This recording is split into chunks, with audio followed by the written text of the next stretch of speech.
Monstrueusement humain, le podcast qui risque de te donner le goût de toi. Sois la bienvenue, créature au grand cœur. Approche là. Sache qu'ici tu vas peut-être te réconcilier avec qui tu es vraiment.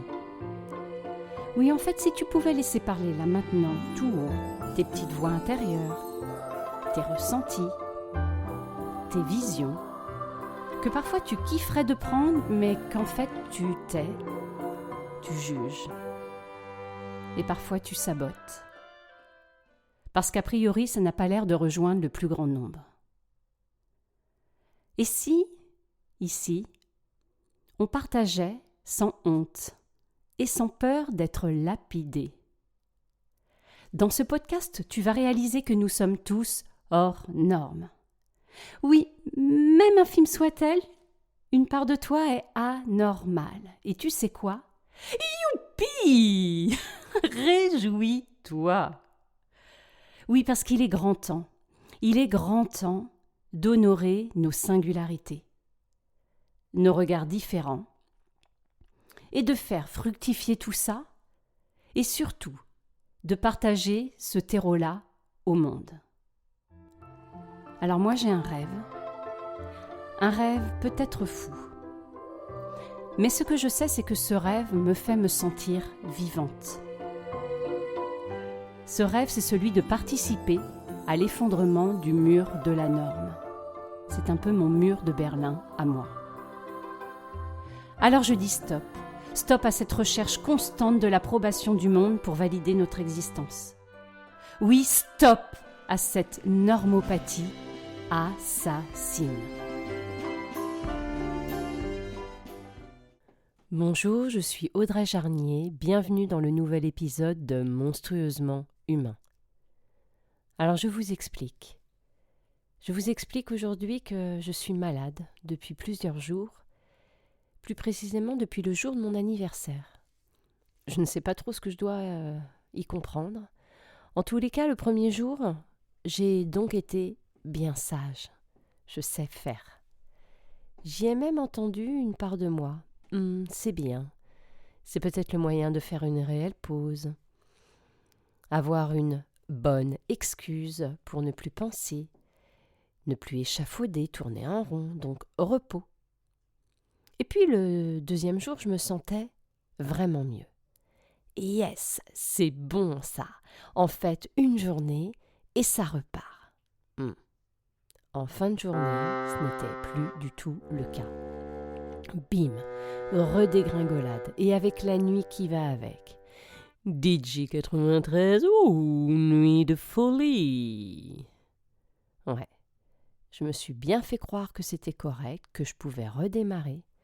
Ah bah j'ai vu. Je ne me piégerai plus, c'est promis. Vendredi donc, j'admets qu'être au lit au maximum sera vraiment bon pour moi. Mais le petit vélo commence à tourner dans la tête. Purée, je devais finaliser un courrier pour transmettre à Vincent. Je vais tout retarder de notre projet. Et puis ma fameuse interview prévue pour avril. Et mon épisode de cette semaine, mon épisode bordel. Avec tous les commentaires qui vont bien avec. Taveka tatati, taveka tatata. Et bien sûr que des propos doux pour mon petit cœur. Joyeux anniversaire, Audrey. Signé les saboteurs. Merde alors. Même malade, je me fous pas la paix. J'ai un tyran à l'intérieur de moi. Au secours! Sors de ce corps! Exorcisez-moi. Mais au-dessus, au lointain, j'entends. Ok, tu poses. Ce n'est pas grave, c'est peut-être le meilleur cadeau qui soit pour toi actuellement. Ouais, c'est vrai ça, yes. Voilà une bonne façon de prendre les choses. Purée, je m'épate. Honnêtement, c'était mieux, je n'étais pas apte. Et puis, samedi, jour où je dois diffuser mon nouvel épisode, je semble aller un peu mieux. Et là, je la sens bien venue. C'est bien, tu t'es reposé. Maintenant, go! Mets les bouchées doubles, tu peux le faire. Oui, peut-être tu vas être décalé de quelques heures, mais c'est encore samedi. Allez! Alors, je bosse fort, sans souplesse d'adaptation au vu des jours passés. En fait, j'ai une idée. Mais je vais y aller comme je suis à cet épisode. Ben oui, je suis malade. Bon. Et puis c'est drôlement plus simple que si j'étais sur YouTube, hein? Clin d'œil à Étienne, un ami qui me suggérait il y a quelque temps. Ouais, je te verrais bien faire des vidéos.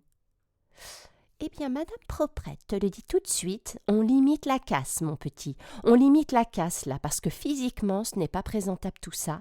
Le tableau est pitoyable. Oui, excuse-moi, ma pauvre. Dieu soit loué, pas de vidéo à fournir. Ta voix, pour ce qu'il t'en reste, c'est déjà suffisant.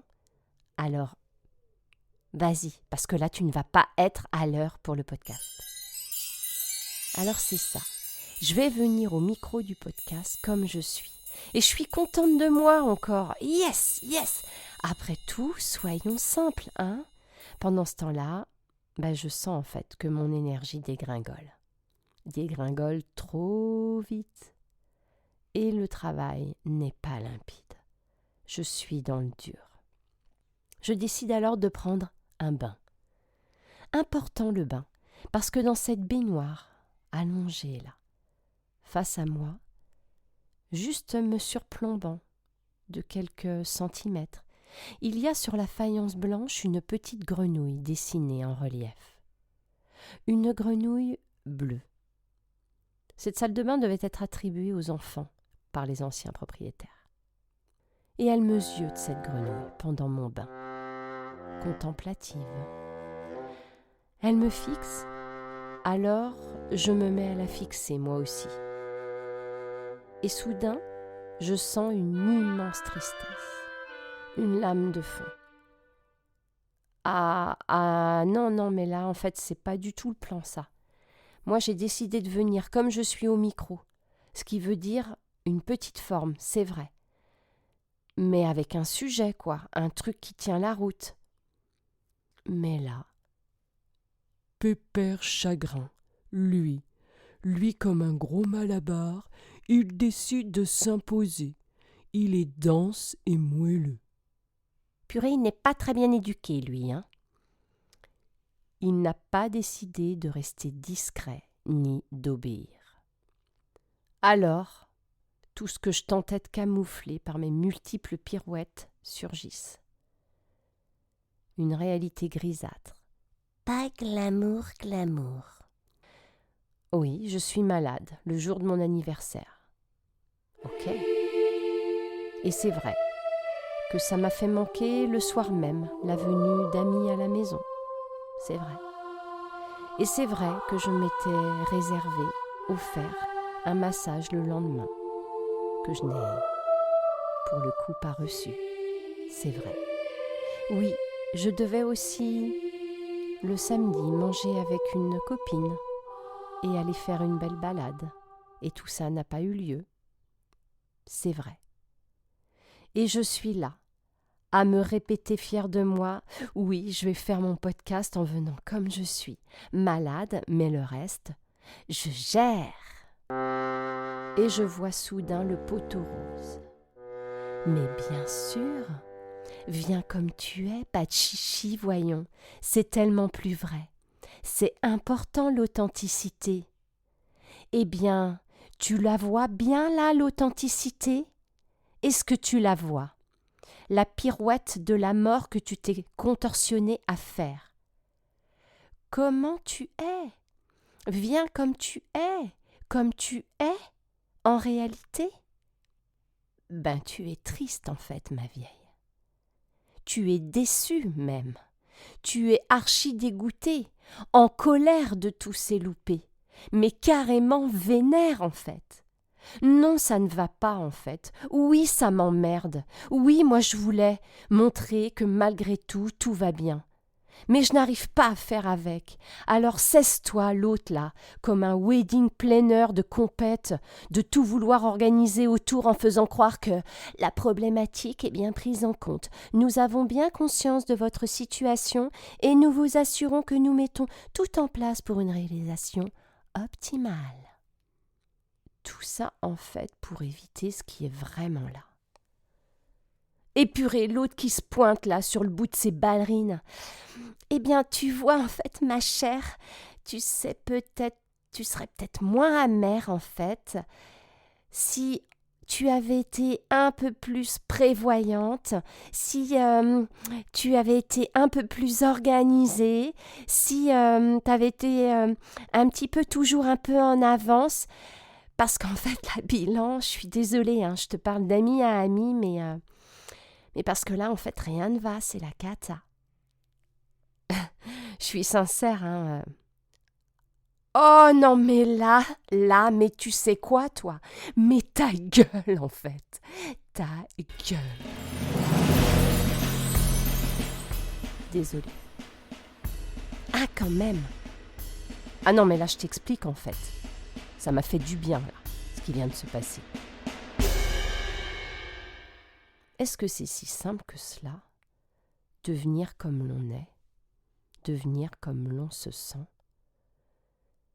Est-ce que c'est simple pour soi de s'autoriser à ne pas se fondre absolument dans l'ambiance convenue d'un de nos engagements, réunions, fêtes, etc. Est-ce que nous ne sommes pas tant habitués que nous n'avons nullement conscience du mode pilote automatique que nous mettons en place pour être à l'extérieur? Est-ce que nous préférons le mensonge à nous-mêmes ou l'adaptation convenable plutôt que la rencontre avec notre vulnérabilité? Cette vulnérabilité tellement emmerdante, de soi à soi ou de soi à l'autre, empêchant le monde de ronronner, de tourner en rond. Est-ce que c'est si simple pour l'extérieur d'accepter notre inattendu, le grain de sable quand tout est calé? En l'occurrence, le grain de sable là a été tout de suite une énorme quinte de tout qui m'a valu de stopper l'enregistrement. Est-ce facile de recevoir le « comme vous êtes » réel de l'autre lorsque tous les subterfuges sont bons pour ne pas regarder le sien? Est-ce facile, au regard de notre état physique ou psychique, de décliner un engagement, si important soit-il, en gardant en tête que la loyauté, c'est d'abord envers soi que nous la devons? Alors cette semaine d'anniversaire n'était pas celle de mes rêves. J'ai voulu me faire croire que je la prenais carrément bien. Non. J'ai accepté d'être malade, mais pas trop quand même. Parce que je n'allais pas être au rendez-vous. Pas très pro, pas carré, pas assez. Résultat, j'étais traînée pendant des jours ma carcasse. Et ma voix qui ne saurait mentir. Vouloir créer mon épisode à tout prix, cet acharnement, a été ma plus jolie confrontation. Voir que je ne voulais pas perdre la face. Venir comme j'imaginais devoir être devant vous. J'ai bien senti, plus que le grain, le bac à sable. Ne pas perdre la face surtout, et mettre toute mon énergie dans des luttes, tenir et me faire démasquer par une petite grenouille, sur la faïence de ma salle de bain, et même pas vivante en plus. Et bleue, la grenouille. Bleue. Je vous remercie d'avance pour vos commentaires, vos questionnements, vos témoignages via le groupe Facebook Monstrueusement Humain ou via le mail que vous trouverez sous l'épisode. N'hésitez pas à mettre des étoiles sur les plateformes qui le proposent pour mieux référencer Monstrueusement Humain. Merci d'avance pour votre générosité à partager Monstrueusement Humain. Aidez-moi à le faire connaître. Permettez d'offrir ce cadeau à des gens qui auront envie ou qui auront besoin d'avoir cet espace. Merci de votre écoute et à bientôt.